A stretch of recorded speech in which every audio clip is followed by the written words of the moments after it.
Hello বন্ধুরা, শুভ সকাল। তো তোমাদের একটা কথা বলবো যে মেয়েদের জীবন যে কী আজব। বিয়ের আগে বাপের বাড়িতেও যাই হোক মেয়েদের জীবন কেটে যায়, বিয়ের পর মেয়েদের জীবন আরও একটা হয়ে কেমন ধারা হয়ে যায়। সংসার, স্বামী, তারপরে একটা বাচ্চা হলে তার দায়িত্ব।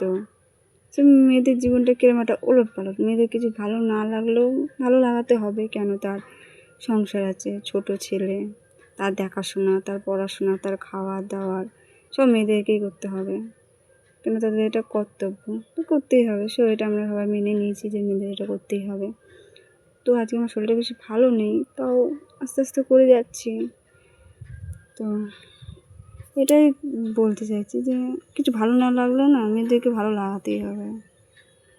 এই যে আমার ছেলে এখন উঠে গেছে, ওকে এখন পিঠ চুলকে দিতে হবে। সে এখন ঘুম থেকে উঠলে এরকম করে।